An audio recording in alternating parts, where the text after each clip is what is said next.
I have 20 lakhs in my bank account and now I'm planning to invest it. Okay, you might be thinking, how did she even get that money? Either her dad gave her, or she might be a crypto trader who got lucky in a trade or something. Nothing like that. I'm a regular person who got this money over time by working hard, putting in those extra hours, and I was able to figure out some things about money early that a lot of us tend to overlook. The thing is that 90% of the people think that they need to have a certain amount of money or a certain amount of wealth or a stable job to start taking investing seriously, start growing their money seriously. Well, that is one of the most counterintuitive steps that you would take if you are someone who is serious about their financial health. There is no right or wrong time to start investing, to start thinking about these matters. Anytime that you start is the perfect time. However, there are a few things that you should be taking care of if you are planning to begin this journey. And in this video, we are going to break down exactly that. The underlying assumption here would be that as I have 20 lakhs in my bank account, you would also be having some decent amount of capital in your hand that you can use to explore various routes. This would be a broad overview of what route you can take. But yes, you have to take your own route, so it's better that you analyze things further. Now give this video a like and let's get started. But first, to answer that question in your head, how did I even build this capital? I'll talk about it in the next section. Okay, so how did I manage to get my hands on so much money? Like, what do I even do for a living? See, I'm not from a Khandani rich family. I'm from a middle class family. Neither am I shilling any coins. I started my career at a very decent pay. In fact, I was making money before I officially started working at a job. But what did change things for me was I realized early that it doesn't matter how much you earn. You can, of course, always earn more. You should always focus on upskilling and earning more, which I would be talking about in this video too a little bit. But what really matters is how you keep that money and how you grow that money, which is technically investing. From my first official paycheck when I started working a job, I took a decision which was quite contrary to what most of my peers were doing. I started working during the COVID time when everything was in lockdown, when offices were not open. So I went for a remote working opportunity, and seeing the facilities that I was getting, seeing the privileges that I had, that I don't have to pay rent, I'm not going out a lot, I'm not having a lot of expenses, I made a bold decision that I would invest 80% of my income for sure. It was definitely a big move, but now that I think about it retrospectively, that move made such a big difference. And till date, even though I don't invest 80% of my income, the number is not fixed, it goes up and down.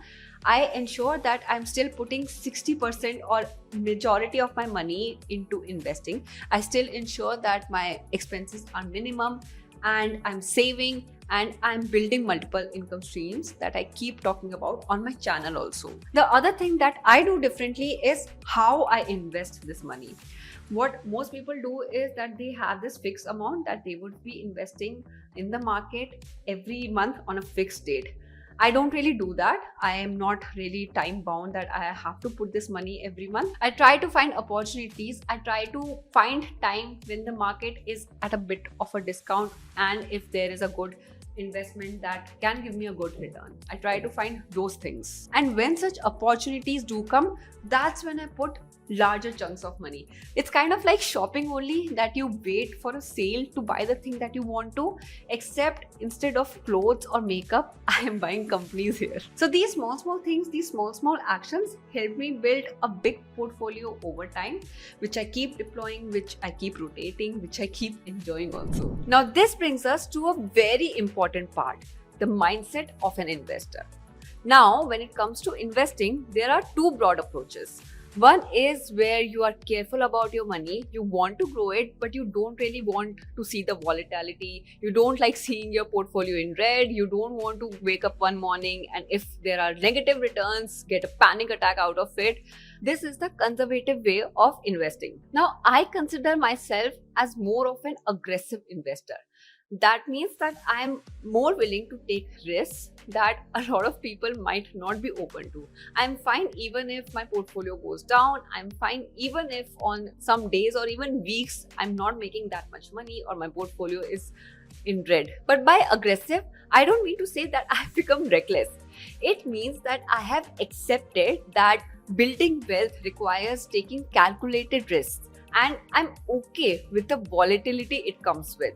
When my portfolio drops 15% or even 20% in a month, I don't panic.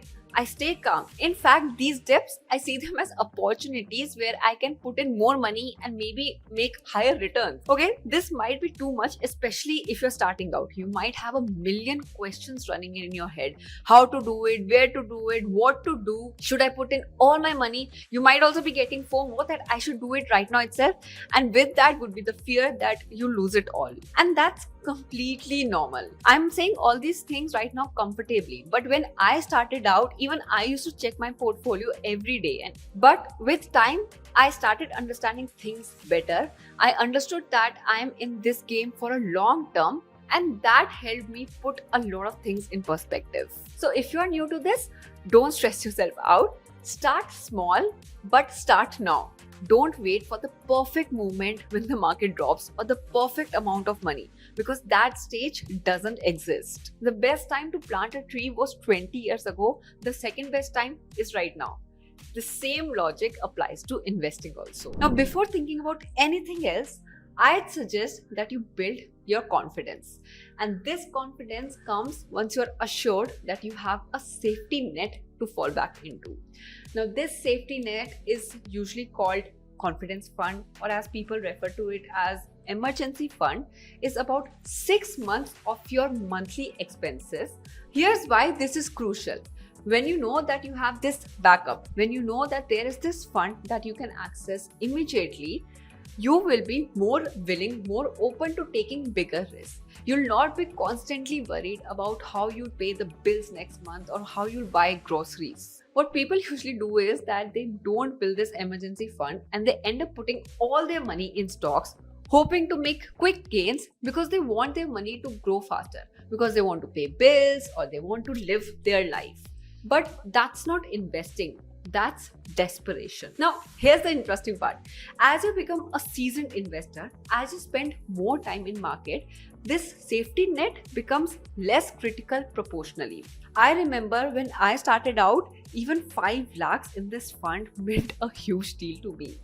Now, with a 20 lakhs portfolio, even if things become risky, I know that I have options. In fact, I can actually rotate some of this conservative money into the riskier options whenever opportunity comes up. That is what is called as buying the dip. This is another whole topic in itself, and this is more in depth about investing, so probably for some other video. And then comes the growth part. For the majority of your money, I'd say around 40 to 50%, you should put it in serious, boring, wealth building investments. This is where the magic of compounding comes into the picture, even if it doesn't feel exciting at the moment. Think index funds tracking Nifty 50 or NASDAQ, or diversified mutual funds, or ETFs giving exposure to different sectors. These aren't the investments that will make you rich overnight, but these are wealth building options that will grow your money steadily. Now, this segment comprises of companies that you see every day. These are big companies that are not going anywhere. These companies are the backbone of any economy, be it Indian or USA. And as the economy grows, the companies will also grow. And if you have bought these companies, your wealth along with the growth of company will of course grow. The beautiful thing about this approach is that it works without having you to do a lot. While you're sleeping, working, living your life, these investments are compounding. You're literally making money while you're sleeping in the truest sense in this approach. Now we get to the fun part. This is where you go all in, and this is where your money takes swings. Now, for me, I would put at least 20 to 30% of my whole investing amount in this segment to actually make the returns count. And the returns in this segment can be as high as 150 200%. I had one stock in my portfolio that gave 300% returns. I'm not going to name it right now. But the point is that this is a high risk, high reward kind of situation.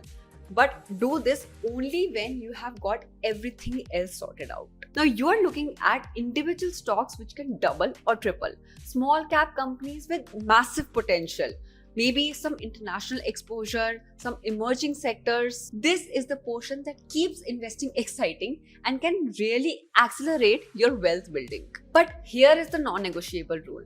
You only put that money that you can afford to lose. Like, for instance, if by chance your money goes to zero tomorrow, yes, it would be disappointing, but it won't really harm your financial future. A big factor to survive and succeed in this segment of investing is to have emotional discipline. Now, to tell you a life story, I bought this stock a couple of months ago and it dropped down to 50%. Of course, it gave me a little bit of panic and I started questioning my decision. I started thinking, should I just sell it? Should I just exit it? And maybe I'll save the money that it's giving me now.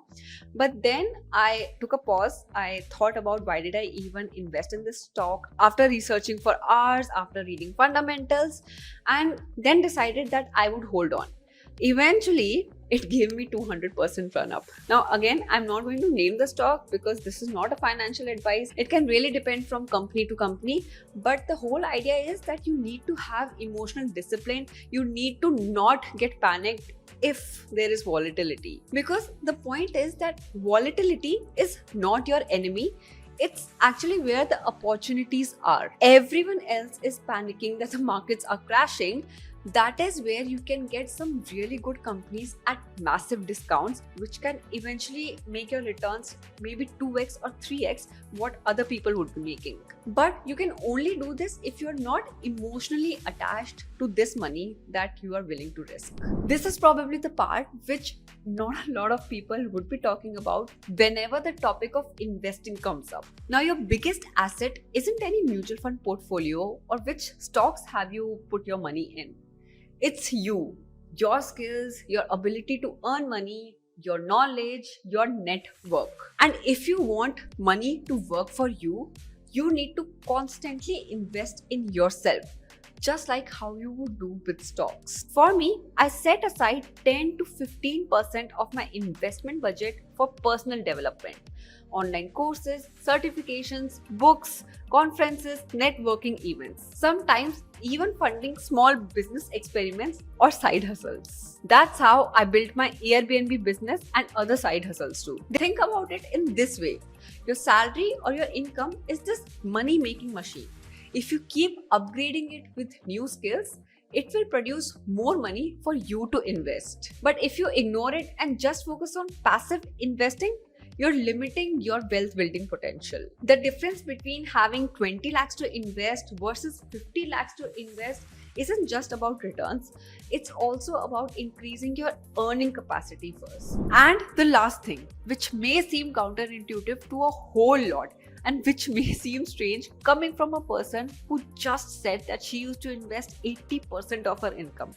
But you absolutely cannot forgive to live your life.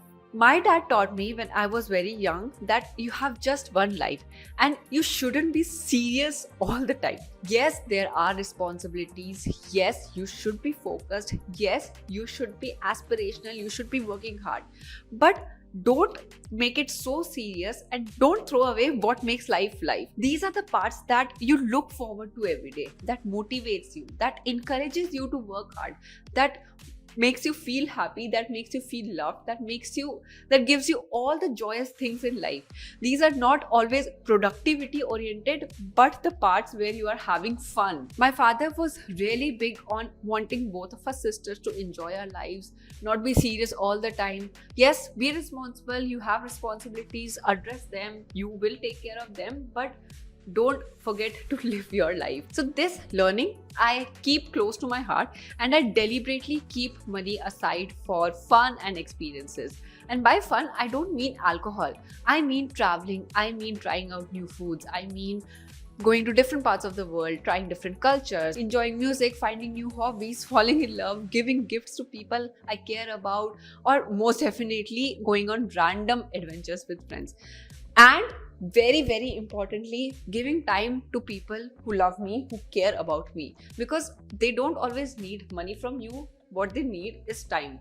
This is one thing which a lot of people miss out in the drive of wanting to make it work or wanting to earn a lot of money. But these are the intangible aspects which make life life. That's what my dad always used to point at. I think what most people miss out on realizing is that some of your best investment or business ideas come from meeting new people, living life, going to different cultures, understanding how people live and work in different industries or different countries. Some of your best relationships, in fact, are built over shared experiences that cost money. But at the same time, I'm not saying that while away your money in the name of experiences, that you want to gain this experience because you want to live life, so you will be like wasting money on everything. But what I mean is that there needs to be something that you're looking forward to. You need to be enjoying life while it's happening. You would want to be wealthy and interesting. You would want to be rich and happy. For me, I think there's no point in having so much money if you have a boring personality and all you can talk about is your investment portfolio performance or your business revenue, and you don't have anything else to show or anything else to talk about, like what are your hobbies or how do you make people who care for you feel appreciated and all of those things. I think these are the intangible aspects of life or the qualitative measures of life which require your investments more. So that's exactly how you can start building serious wealth whenever you want to start. I did it in my 20s.